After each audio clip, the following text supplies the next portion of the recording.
Hi అండి, hello. అందరు ఎలా ఉన్నారు? అందరు బాగున్నారని అనుకుంటున్నాను. ఈరోజు రెసిపీ చేపల పులుసు ఎలా తయారు చేసుకోవాలో చూసేద్దాం. ఇప్పుడు ఫస్ట్ మంచి చేపలన్నీ క్లీన్గా మంచిగా కడుక్కొని ఉప్పు వేసుకొని మంచిగా రాక్కొని మంచిగా ఉప్పు వేసుకొని మంచిగా 2-3 సార్లు కడుక్కొని ఇలా కడిగి పెట్టుకోవాలి.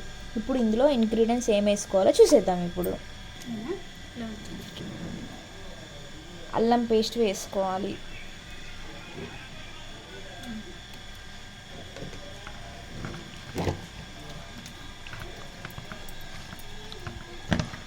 తర్వాత పసుపు వేసుకోవాలి.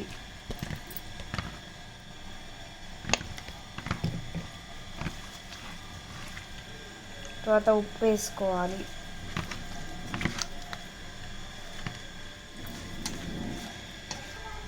తర్వాత కారం వేసుకోవాలి. మీకు తగినంత, మీరు కారం ఎంత తినే వాళ్ళైతే అంత వేసుకోండి.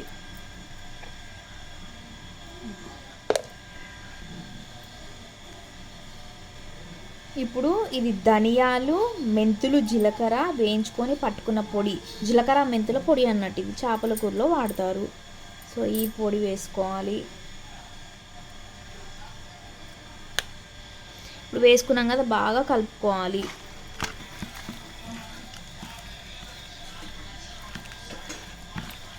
కొంచెం ఆయిల్ అప్లై చేసుకోవాలి.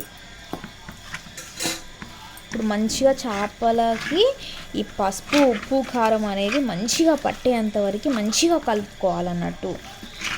ఇప్పుడు మంచిగా ఉప్పు కారం మంచిగా కలుపుకున్నాం కదా, ఇప్పుడు ఇది పక్కన పెట్టేసుకోవాలి.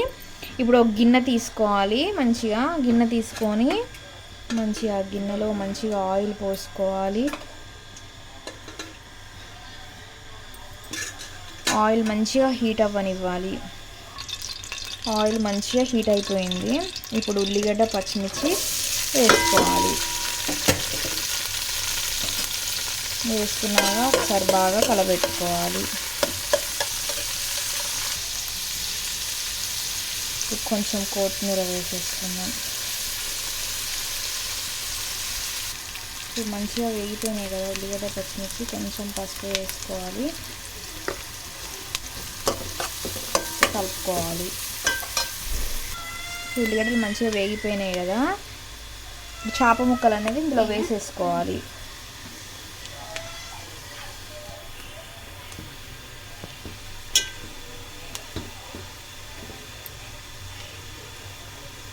అన్ని చేప ముక్కలన్నీ ఇందులో వేసేసుకొని ఫ్రై చేసుకోవాలి. చిన్నగా సిమ్లో పెట్టుకొని ముక్కలన్నీ వేసేసింది. ఇప్పుడు చిన్నగా కొంచెం సిమ్లో ఉడకనివ్వాలి. ఎప్పుడు కానీ గంటతో కలబెట్టకూడదు, కలబెడితే ముక్కలు అనేవి చితికిపోతాయి. సో ఇలా గిన్నెతోటి ఇలా అనాలన్నమాట. ఓకే, సో ఇలా మంచిగా చిన్నగా పెట్టుకొని ఉడికించుకోవాలి. చింతపండు పులుసు అనేది ఇందులో పోసుకోవాలి.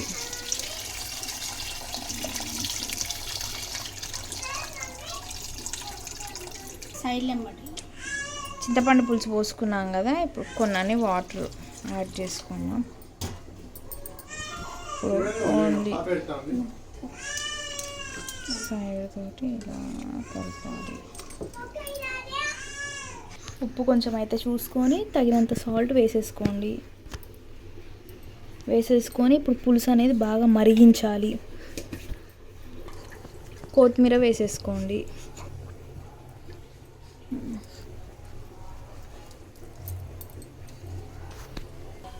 ఇప్పుడు మంచిగా కొత్తిమీర వేసేసుకున్నాం కదా, ఇప్పుడు డ్రై మెంతు వేసుకోవాలి.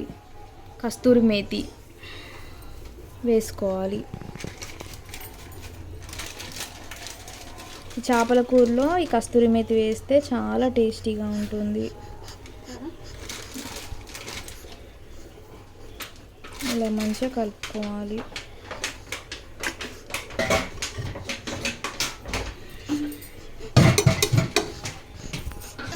ఇప్పుడు బాగా పులుసు మరగనివ్వాలి. మంచిగా మరిగి కొంచెం దగ్గర పడాలి, చిక్కబడాలి. సో పులుసు అనేది బాగా మరిగిపోయింది కదా, ఇప్పుడు చేపల పులుసు ఈస్ రెడీ.